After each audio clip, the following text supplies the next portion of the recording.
नमस्कार दोस्तों, मैं स्वागत करता हूं मेरे YouTube चैनल में। चलो शुरू करते हैं। गौतम बुद्ध ने 6 वर्ष की तपस्या करी। जो करने योग्य था वो सब करा। जो भी किया जा सकता था वो सब किया, कुछ भी अनकिया नहीं छोड़ा। जिस गुरु ने जो भी बता दिया उसे समग्र मन भाव से किया। रति भर भी अपने आप को नहीं बचाया। लोगों की आदत होती है कि वे किसी कार्य को करते तो हैं, परंतु अपने आप को पूरी तरह से उस कार्य में लगा नहीं पाते। परंतु बुद्ध ने सब तरह से अपने आप को दांव पर लगा दिया था। जीवन में सफलता मांगने से नहीं मिलती, जीवन में सफलता मिलती है कीमत से। आपको बदले में उतना ही मिलता है जितना आप देने की क्षमता रखते हैं। अगर आप सब कुछ दांव पर लगाने के लिए तैयार हैं, तो आपको सब कुछ मिलने की संभावना भी है। गौतम बुद्ध अपना सब कुछ दांव पर लगा चुके थे। वे अपने संकल्प के शिखर पर पहुंच चुके थे। और जब कोई व्यक्ति अपने संकल्प के शिखर पर पहुंच जाता है तो मन अपना आखिरी दांव चलता है। और ये मन का स्वभाव होता है। इसमें मन को अच्छा या बुरा समझने की कोई आवश्यकता नहीं है। ये बिल्कुल ऐसा है जैसे आग जलाती है। हम आग को अच्छा या बुरा नहीं कहते, हम अग्नि का लाभ उठा सकते हैं और उससे विनाश भी कर सकते हैं। गौतम बुद्ध अपने संकल्प के शिखर पर थे तो मन अपने आखिरी हमले करता है। जिस मन के साथ बुद्ध वर्षों रहे, वह मन इतनी आसानी से बुद्ध को कैसे छोड़ सकता था। गौतम बुद्ध अपने संकल्प के शिखर पर पहुंच चुके थे। वे आत्मज्ञान से थोड़ी ही दूर थे। उस समय मार, जो कि मन का ही एक रूप है, बुद्ध पर हमला करता है, बुद्ध को डराता है। बुद्ध उस वृक्ष के नीचे बैठे हुए हैं, बुद्ध की आंखें बंद है, परंतु भूत को ऐसा लगता है कि सामने से व्यक्ति आ रहा है जो कि उन्हें मारना चाहता है। और पहले तो मार अकेला आता है, पर उसके बाद वे अपनी पूरी सेना लाता है, जो सभी बुद्ध पर हमला करने के लिए तैयार थे। सबके हाथों में हथियार थे और सभी के चेहरे बहुत डरावने थे। वे सभी बुद्ध को मारने का प्रयास करते हैं, पर मृत्यु का भय उसे ही होता है जिसने जीवन पकड़ा होता है। और मैं आपको पहले ही बता चुका हूँ कि बुद्ध अपना सब कुछ दांव पर लगा चुके थे। मार और उसकी सेना हथियारों से वार करते हैं, परंतु बुद्ध के भीतर ऐसा एक छोटा सा भी कम पर पैदा नहीं होता। वे पूरी तरह से स्थिर बैठे होते हैं। जब मार मृत्यु के भय से बुद्ध को नहीं डरा पाता, तब मार अपनी दूसरी चाल चलता है, जो उसकी सबसे शक्तिशाली चाल है। मार गौतम बुद्ध के भीतर की काम वासना को जगाने के लिए अपनी 3 कन्याओं को भेजता है। यहाँ पर समझने वाली बात यह है कि पहले मार ने हमला किया, उसके बाद उसने अपनी 3 पुत्रियों को भेजा।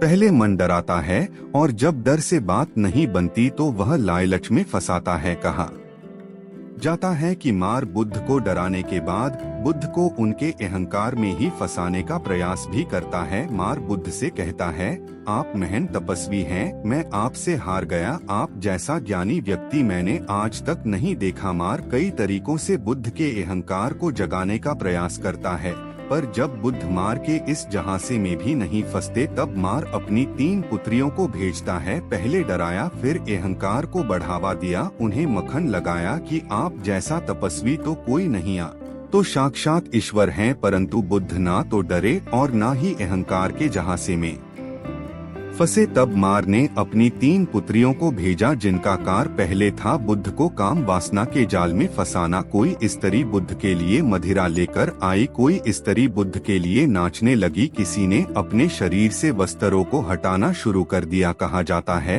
वे तीनों स्त्री बुद्ध के चारों तरफ घूमने लगी। कोई बुद्ध को छुए, कोई बुद्ध को छिड़े, कोई बुद्ध के शरीर पर लेटना चाहे, परंतु बुद्ध जानते थे कि ये सब उनके भीतर हो रहा है, इसका वास्तविकता से कोई संबंध नहीं। बुद्ध न हिले ना डुले, ना उनके भीतर भय पैदा हुआ, ना ही उन्होंने इनकार किया और ना ही स्वीकार। वे बस साक्षी भाव के साथ बैठे रहे, जो हो रहा था उसे देखते रहे। यही सूत्र है ध्यान में, इसी तरह से बैठा जाता है। ना भय, ना चिंता, ना डर, ना क्रोध, ना अहंकार। बुद्ध पूरी तरह से जागरूक होकर बैठे थे। पूरी तरह से साक्षी होकर बैठे थे।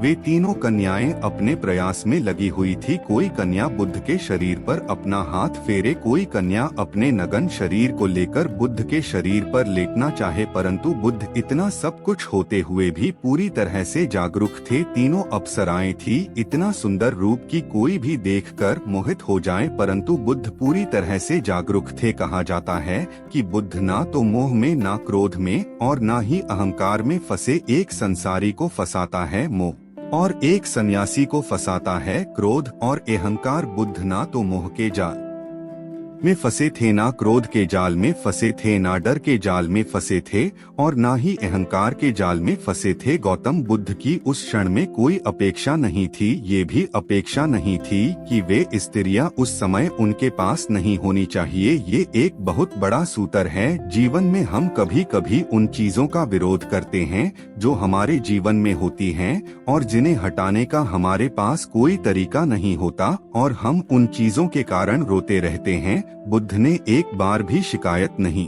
करी कि मैंने इतने दिन ध्यान करा, ये मार मुझे युद्ध करने क्यों आ रहा है, ये सुंदर स्त्रियां मेरे मन को मोहित करने क्यों आ रही है। बुद्ध बस एकाग्र और शांत बैठे हुए थे। सूत्र यही है कि जो व्यक्ति शिकायतें करता है उसे अपने जीवन में असफलता का सामना जरूर करना पड़ता है। बुद्ध ना तो डरे, ना ही क्रोधित हुए और ना ही मोहित हुए। बुद्ध ने उन तीनों अप्सराओं से कहा, हटो पागलों, क्यों व्यर्थ का प्रयत्न करती हो। बुद्ध के इन शब्दों में करुणा थी, दया थी। बुद्ध देख रही थे कि वे स्त्रियां थक रही है, परेशान हो रही है, इसलिए बुद्ध कहते हैं, हटो पागलों, क्यों व्यर्थ का प्रयत्न कर रही हो और परेशान हो रही हो।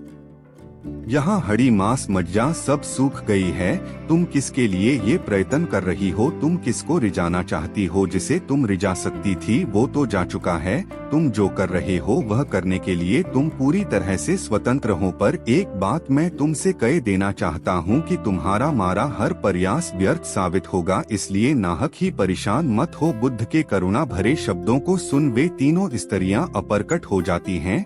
जहाँ करुणा होती है, जहाँ दया होती है, वहाँ काम वासना नहीं हो सकती। यह घटना उसी रात की होती है जिस रात बुद्ध को आत्मज्ञान प्राप्त होता है। ध्यान का सबसे बड़ा सूत्र यही है कि साक्षी भाव की डोर को पकड़े रहना और निरंतर प्रयास करते रहना। एक बात और समझे, बुद्ध का जो आचरण था वो उन्होंने जबरदस्ती नहीं बनाया था। अगर आप जबरदस्ती ध्यान में बैठें और ये समझें कि मुझे ध्यान हो गया है, मैं सिद्ध पुरुष हो गया हूँ, तो छोटा सा विचार भी आपको हिला सकता है, छोटा सा विचार भी आपके मन में उथल पुथल मचा सकता है। लेकिन बुद्ध के मन में ईमानदारी थी। वे जो भी थे वह यह जानते थे, इसलिए वे पूरी तरह से स्थिर थे, शांत थे और एकाग्र थे। अगर आपको ये वीडियो अच्छी लगे तो हमें अपनी प्रतिक्रिया अवश्य दे। हमें आपकी प्रतिक्रिया का इंतजार रहेगा।